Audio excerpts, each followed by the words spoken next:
name is Ryan Belmore. My dear friend Frank Prosnich. Hi, Ryan. How are you? Good, and the grand old internet is already hitting me pretty good here. So what I'm going to do is we had arranged for this and knew this was going to happen. So the superintendent of Newport Public Schools, Colleen Jermain, is here with us. And good afternoon, Superintendent. Good afternoon. Hi, Ryan. Hi, Frank. Hi, Colleen. How are you? I'm doing well, thank you. Getting ready for the big opening. Just about a week away, a little over a week away. It is. Teachers come back tomorrow. Yeah, not only that, the having kids in person, all the things that's going on. I can't think of issues or things that are more on people's minds than getting back to school, especially those with children and parents out there concerned about safety, concerned about education. So where are we at in Newport schools? Well, we're at a very, I think, exciting place. We've had a lot going on over the summer, a lot of fun and activities and lots of new things happening. And we've completed our building safety plan. So we've already submitted that. Our custodians have been very busy cleaning. Our principals and directors are getting their communications ready. Classrooms have been set up. We're following all the RIDO and RIDE guidance. We're ready. We're very excited to have all the students back. It's going to be a great year. Just as a recap a little bit, as we ended the school year, how long did you do remote? Was it all year long or was it just a portion of the year?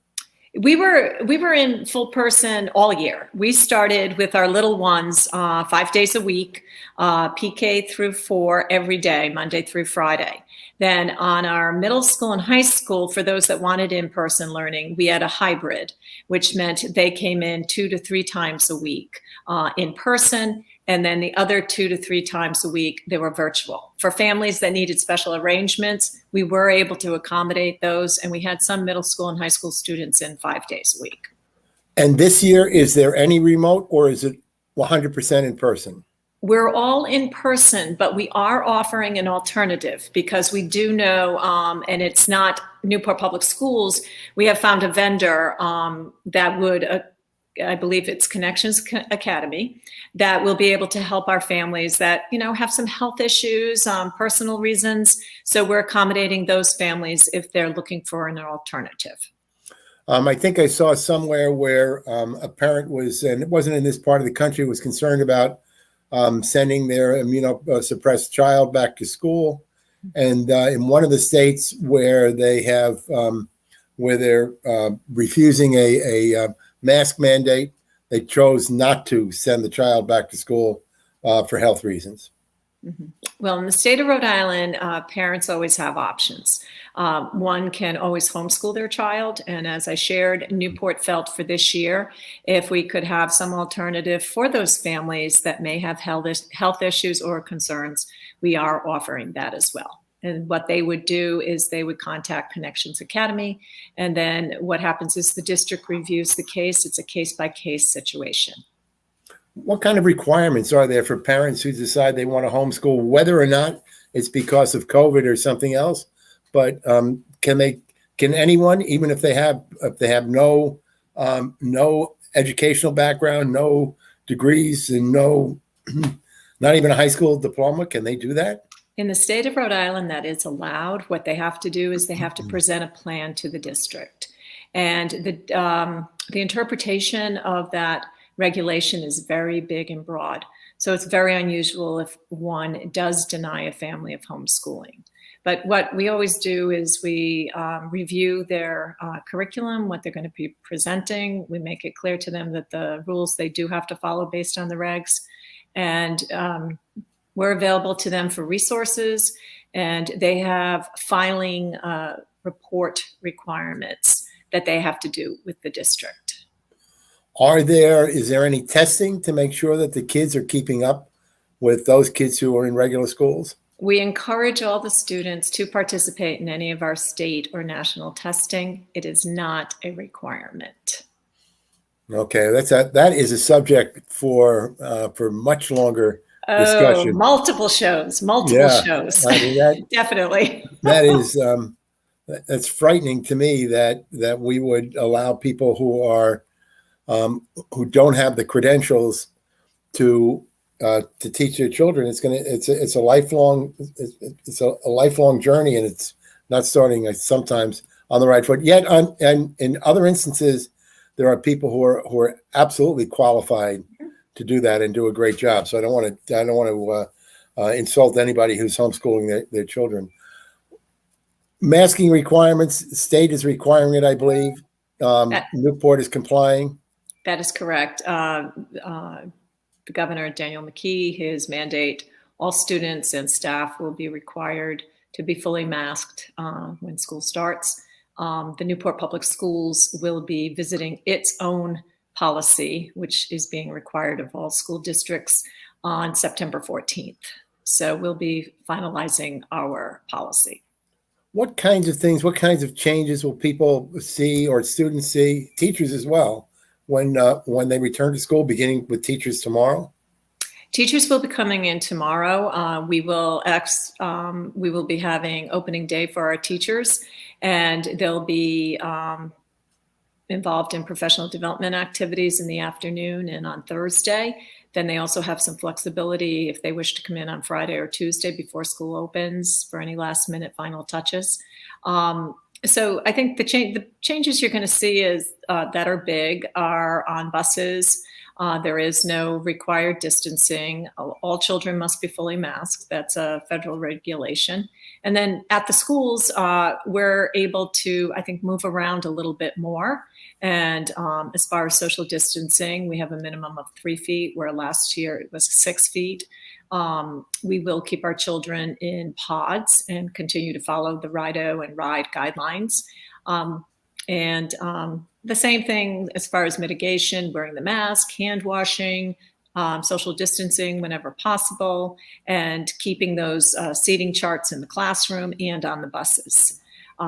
So those are the similar, but they've been loosened a lot more due to the fact that there is a vaccine now, and we're encouraging everyone that's eligible for a vaccine, ages 12 and up, to please get vaccinated. We've been holding clinics throughout Newport almost every week in different locations throughout the city. We will be offering a vaccine clinic the second week of school at Rogers and Thompson. So that will be available for family and staff. And I believe we're going to opening it up to families as well. But we're going to have more information on that once school starts. But no vaccine requirement.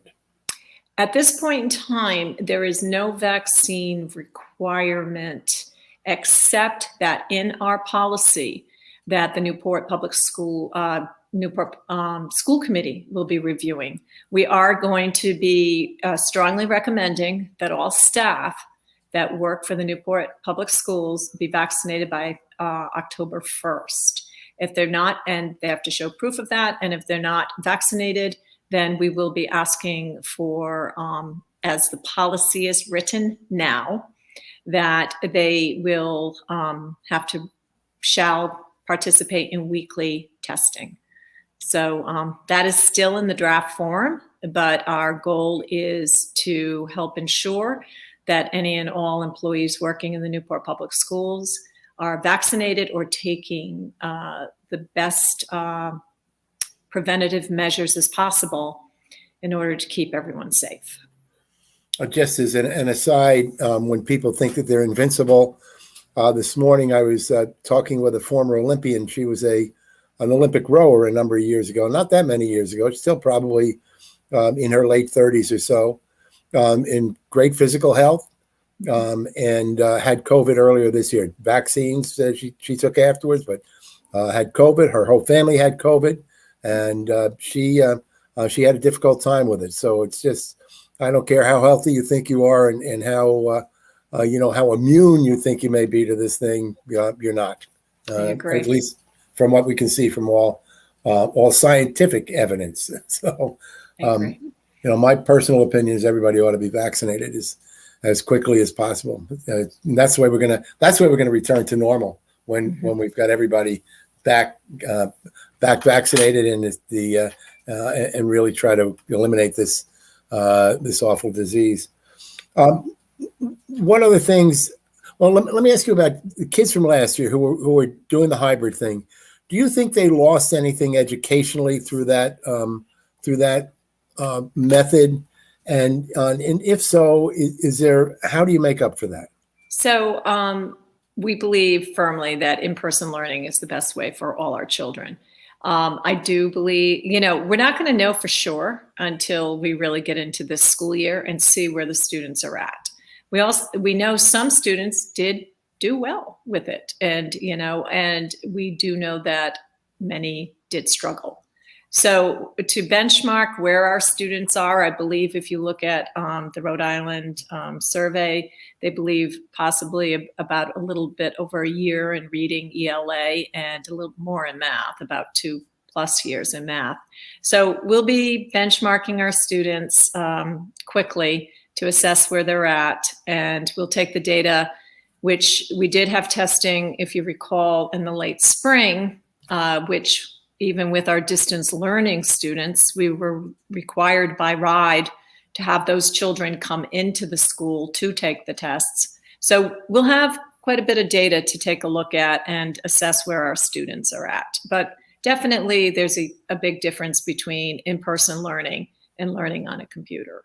We know with kids, a huge part of their development, be it learning or being just their social development, is the ability to socially interact with their peers and with their teachers. That's going to happen this year, and that's going to be a huge difference. That is going to happen this year. We're very excited to have them all back, and we're looking forward to it. And yes, there will be change. The students are, it was traumatic what happened with everyone in the world. And now, unlike any other district, we are just like those that are coming back this year. There'll be adjustments. And I know our staff, our teachers will handle it well. And I know one day by day, we'll take it one day at a time as students readjust to being in school full time. One rumor we've heard out there is that, and I'm not sure the source, but we want to either debunk it or validate it, is that there will be some kind of a requirement for younger students to be tested on a regular basis. In Newport schools or just in general? No, that's just a rumor we've heard about Newport schools. I have no idea where that came from. Right. The last sentence of our now draft policy has all non-vaccinated people will need to test weekly. A good point raised by a parent was, well, that would include all students, all children under the age of 12, because they cannot be vaccinated. So the school committee has already said we're going to change that language to staff and adults so that it's more clear. Typically, we wouldn't be testing any children without parent permission, and that still holds. Any and all children that families do decide they want their children to be tested, we will do so, but we will require parent permission for that. Will there be any changes or maybe holding back on certain extracurricular activities, band, other athletics? They go ahead full bore? We're back in school full board. We're going back, and we'll be monitoring all situations. But that's what the good news is. We're going to go back with all our activities, and we'll just be mindful of where we are. Watch the data, watch the transmission rates and hospitalizations, as I believe all people will be, and we'll take it one day at a time, as we have throughout this whole adventure. And even today, being flexible is key. We normally have our back opening day with our teachers and staff at Rogers High School in the auditorium, but because of the heat and everything else and the importance of ventilation, that is such an old building. As a matter of fact, that building is going to be knocked down this year due to our new school building project, that we thought even for nostalgia, it would be great one more time. And I was in there this morning with my director Young, Principal Vance, and some of my teacher leaders, the union leader, and we all agreed, no, we can't do this. So we're being flexible, everybody, we're going to stream into all the buildings. Teachers are going to go to their own buildings for opening day. And we will have our opening day celebrated in different locations at the same time. Student athletes, will there be a requirement for testing? Yes, at this time, yes. How often? Weekly or? We will follow the same, most likely we'll follow the same process as we did last year. And because their competitions are usually on a weekly basis, we usually test them before going to an away game or before participating with any other visiting team. Have you had to make adjustments facility-wise, certain systems to make it safer in the schools, putting in an investment maybe in dividers or anything like that? Not this year, no. We were so well prepared, and our custodians and Director Young did such a great job. We already have everything in place. We have the appropriate HEPA filters. We have an alternative air ventilation system for Rogers, the cleaning products, the masks, the signs, the arrows. We have it all. So we're building upon just what we had last year and allowing some things to take a step back based upon, everyone's getting vaccinations, and we have a little bit more knowledge about what COVID's all about. Yeah. You touch on one of the areas that I often note, that the unsung heroes out there are the janitors, who have just been incredible through this whole process. Custodians have been amazing. I'm very lucky, have a great team. Everyone's done their part. Our IT being able to, on a moment's notice, go into distance learning or get that technology out or get those boosters out for families who don't have internet access. Our bus drivers. And right now in Newport, we do have a shortage of bus drivers. I met with the bus company this morning. They've assured me they'll make do. But we really would love it if we could see more people apply to be bus drivers here in Newport. So sta.com, if you're interested, there are applications there. And if you want to be a bus driver, I believe the pay is pretty good. And there you go. So bus drivers. Newport is not the only system that faces a shortage of bus drivers. I was speaking to a member of the school committee in Westerly, same message from them, that they have a shortage of bus drivers. And I forgot where I saw it. There was a request for parents to consider driving their kids to school that would alleviate some of the need on the buses. Right now we're in a good place. Well, I'll say we're in an okay place where the bus company, as recently as this morning, assured me they'll be able to do all the routes. They'll be able to pick up everyone. I don't think we have to go to that at this point in time. But we're going to be watching it very closely. And all parents know, and building principals and superintendents, the first 2 weeks with bus transportation, it takes, we all always encourage to be at your bus stop 10 minutes before the posted time and hang around for 10 minutes after the posted time, because the bus driver is trying to, meeting the students. We want to be very careful, make sure we're picking up the right children. So it takes about a week or two to get that system in place. Are you fully staffed otherwise, or are there other staff shortages from teachers to nurses to others within the school system? And I know statewide there's a nursing shortage. We're fortunate about the nurses. We are looking, though, for additional help. So we are looking for, I believe, a CNA. We still have a CNA we're looking for. I believe those interviews were going on today. So hopefully at the end of the day, that'll be taken care of. We are looking for substitute nurses to make sure our nursing team, who works so hard 24/7, have backup. We do have we have a few paraeducator roles in our schools. For those that aren't aware, paraeducators are assistants that work in the classroom with the teacher, and they help in the delivery of instruction, and they help with the students. So we're looking for additional paraeducators. And I still think we're looking for a Spanish teacher and one math teacher. So we're still in the middle of interviews. So we're moving forward. Are there shortages statewide of teachers, or are we producing enough teachers coming out of our schools?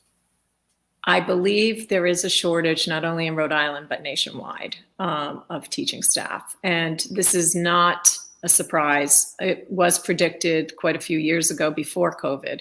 COVID may just have exacerbated the situation.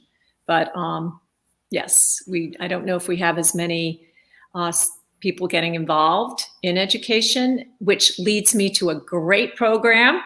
Good. Thank you for cueing me on this. I don't even think you know about this, Frank. Newport is partnering with Salve Regina University this year.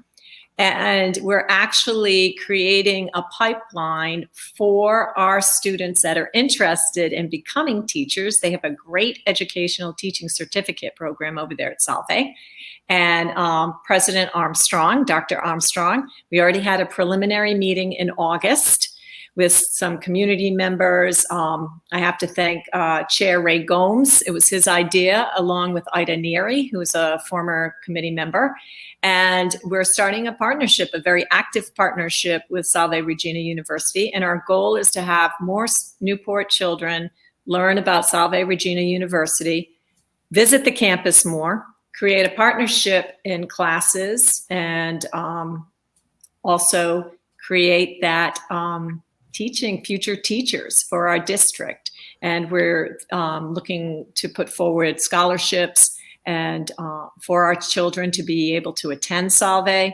So it's very exciting. We're going to have our second meeting in September. But Salve and the Newport Public Schools, Salve Regina University and Newport Public Schools are really ramping it up to create this active partnership where children growing up in Newport learn more about the opportunities at Salve Regina University. No, that's terrific to hear, but it leads me to another question. And when I was editor of the Business News for a number of years, I kept hearing from people within the business community about the need for businesses in Rhode Island to be more connected to the schools, in particular to be able to offer mentoring programs for the students in the schools. Are there any partnerships in Newport? Yes, we do. We have it with B & Brothers, Kirby Construction. We have it with Midtown Oyster Restaurant down on Thames Street. Over there at the Chamber, Erin Donovan Boyle has been fantastic. Kerry Clark, who works with us, we didn't have enough students for jobs this summer. We had so many internships being offered to our students, especially those children that are involved in the CTE programming. Right now, a lot of them in our green construction, Mr. Ferrer teaches that. We're having students actually, they leave us and they go into internships in that B & Brothers or Kirby Construction. And we're very proud of that. Slowly but surely, it's gaining more and more in popularity as far as our students actually getting more work experience while they're with us in the Newport Public Schools. So we're excited about that. But it is tricky too, because on our side, we want to make sure that the students we send out are ready to be out in the public, working with the public, having the correct communication skills, social skills, etc., and behaviors to be able to work in a job environment. We're also working with a new program it's out of Providence that is actually going to start building our students when they enter into their senior year. We can't do, for instance, the journeyman or the union trades. They have to put students, or they have to put people that are part of those organizations through their own training process. And this year we are starting that. The school committee signed, agreed, voted in June to partner up. And again, I will say it was committee member Winslow and Gomes that were at a meeting, and they saw this program and they brought it to my attention, and Director Young's, and we're going to be working with that organization. And all that sounds great. All the years that I was editor of the Business News, I kept hearing from the business community about the lack of a skilled workforce in Rhode Island is one of the things that kept holding us back from some of our advancement here. Well, and that's so what these programs help do that.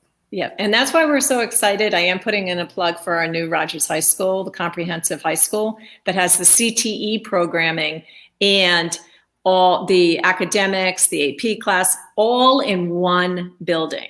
So right now, more children are in CTE programs. We probably, I think Director Young last night said we have about 400 students in our CTE programs, those hands-on programs where they get certification. And that's been the whole goal behind the comprehensive high school with CTE programming, that when students have options and choices when they walk the stage, they'll learn their high school diploma, but they'll also have a certification. And if they're in PTech, they'll have an associate's degree. So we want to make sure that families and students have many options when they leave the Newport Public Schools. So for those who might not know, what is a CTE program? I'm sorry, that's a Certified Technical Education. That stands for Certified Technical Education. That means it's a specific type of programming a student goes through in order to earn for instance, we have them in culinary, we have it in hospitality, we have it in green construction, we have it in Academy of Information Technology, certain skills in the computer realm, advertising, design, and media, Dave Connell's program, unbelievable. Students actually, they get into how to do the advertising, they get into social media, they get into actual design, logos, whether it's on a coffee cup, a shirt, a program, they learn all those technical skills. If a company wanted to get involved and be part of the program, what would they do? They would reach out to Director Young, and he now has an assistant director, Jody Anthony. He'd just have to reach out to the Newport Area Career Technical School, and we can take it from there. As a matter of fact, we've been speaking with Audrain up on Bellevue Avenue, the Audrain Automotive Museum, and they're very interested in working with our students, not only because it's automotive, but because so many people do not have the necessary skills, for instance, for refurbishing older cars or knowing how to work on older cars all the way from the 1800s to 2021. Or setting up the programming or setting up the events, just like when we work with Sail Newport, the students learn about sailing, but they also learn about marketing, and they learn about when we have the Volvo races, they go over and they get involved in all that. So they learn the business aspect of it. So I'm very happy to Mr. Donald Osborne, talking with him. He's very interested in supporting, along with the other members of the Audrain Museum, of supporting the automotive program over at Rogers. And they actually came and visited the shop last spring, right before we closed, and they brought their #1 fan, Mr. Jay Leno. So it was very exciting. I think it was more exciting for the adults. The kids were kind of like, yeah, who was that guy? Who's that? They knew he was, one of the young men said to me, he's got to be famous because he's well together like that. I go, he is. He's a famous guy. We spent the last year and a half, retrofitting the schools, if you will, to be COVID ready. Mm-hmm. But if you go back 2 years, that the focus was on security, and I wonder if we lost our focus on that, or whether it just was under the radar as we went through this whole year and a half with COVID. Actually, I think COVID, at least I can only speak for the Newport Public Schools, it actually strengthened the security because we weren't letting anyone into the building. It was all doors were locked. No visitors were allowed. Any visitors that came to the door, there was special procedures, and I'm talking about delivery trucks and things like that.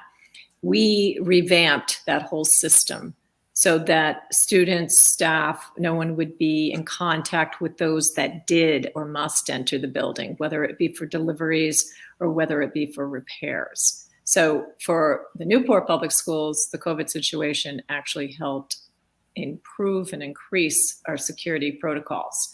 This year, as of this time today, and with our plan, visitors will not be allowed in the building unless it's the principal okays it. So we still have very strict policies about any visitors coming to the building.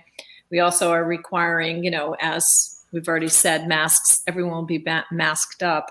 But if we do run special programs, there's going to have to be proof of, and by special programs, I mean, at the elementary level, we sometimes have the grandparent program. Middle school, we have guest business people come in. They will have to show a vaccination, and we have guidelines for and if they're even able to enter the building. I might have one last area I wanted to touch on, and then I certainly wanted to, if there were other things that you wanted to add, and that's the construction program, the building construction program. Where are we with that? What is the time frame? And once Rogers gets knocked down, what is the transition period for the kids who are at Rogers High School? Okay, so I'm going to 30 seconds. No, I'm okay, here we go. So the Pell, I'll start with Pell. The Pell building addition is moving full steam ahead. The ground has been broken. We already had the groundbreaking back in August. And when you think about it, the bond just got passed in November. So right. It's on the fast track. So we're moving along there. At the Rogers, the schematic design is still being developed. We had a meeting last night with the school building committee. All the information about our building projects is on our website, and we do have school building projects. You can go to that. We have videos. We have videos of the meetings, videos of the groundbreaking, videos of the site. We hired a drone to fly over and show pictures and progress. We're in good shape. The plan is for Rogers right now, during April, the auditorium and some other buildings will come down. We will be transitioning some of our students to other locations within our building for that time period. And then the gym is going to get knocked down. So Principal Vance and the team at Rogers are still mapping out how we're going to service those children for PE and health during those times. The timeline right now for Rogers is on schedule.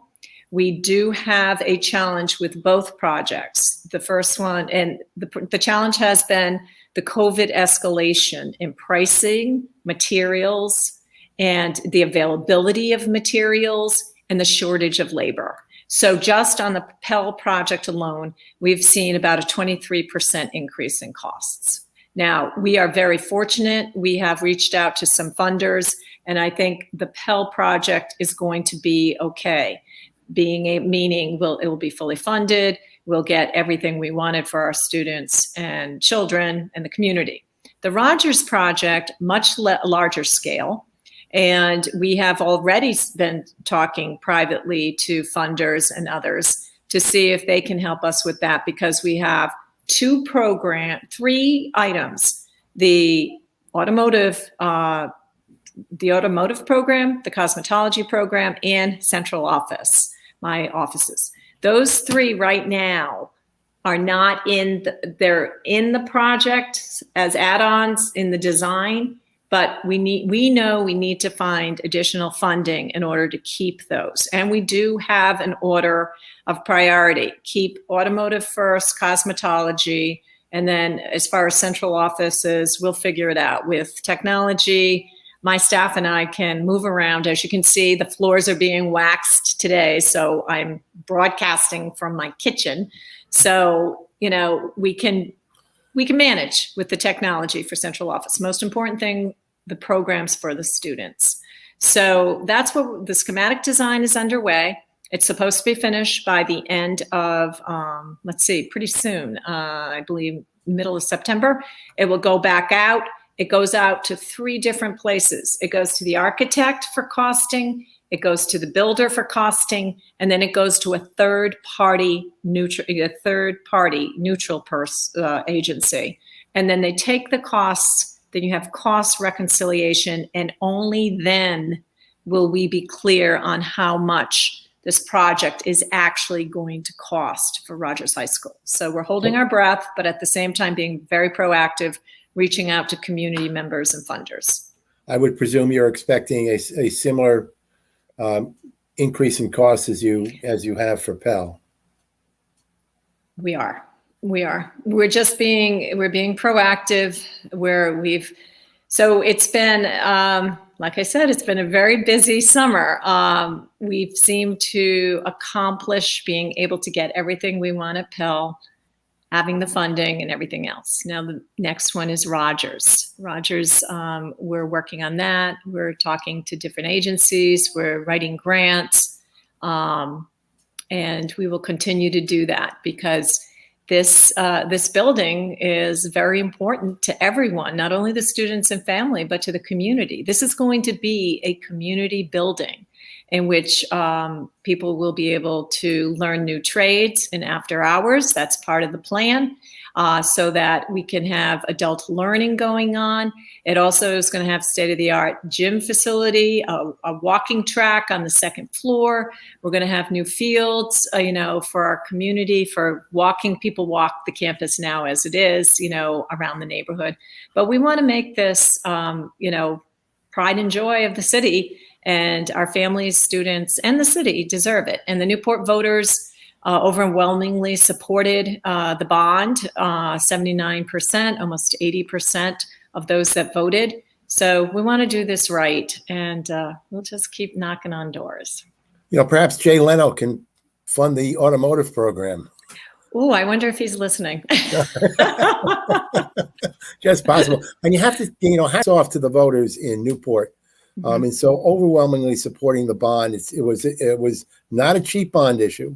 I've seen in other communities where it has been heart-wrenching what's gone on in terms of South Kingstown, Westerly, that have struggled to be able to get something through. And I find it interesting that 23%, the Westerly Town Council has put a cap on any program of $50 million going back to several months ago. So they're going to look at that cap, and that's going to that they will get less for their money in doing that. It's pretty amazing that they did that, and that was with any state funding as well. I have one last question comes to mind. I remember an issue over the condition of the soccer fields, I think, a couple of years ago. What's happening with that? Are they going to be in use this fall, or kids play elsewhere? No, they'll be in use this fall. The grounds will be okay for now. Yes.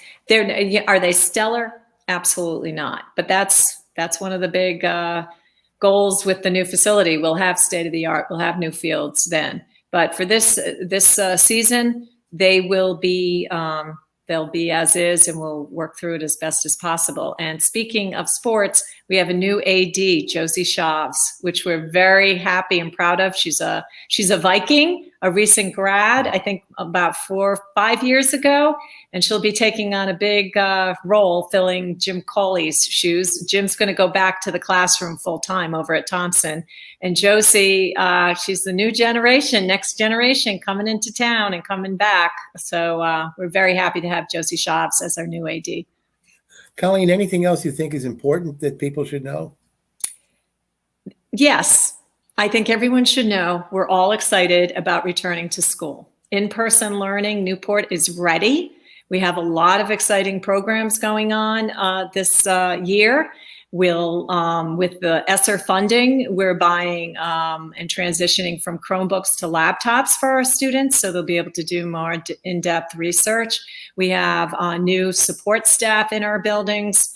We're going to have some programs that I think are very exciting for the children, and we're just excited to be back at school. And we'll keep our health and safety will still continue to be our #1 driving force as far as we make decisions.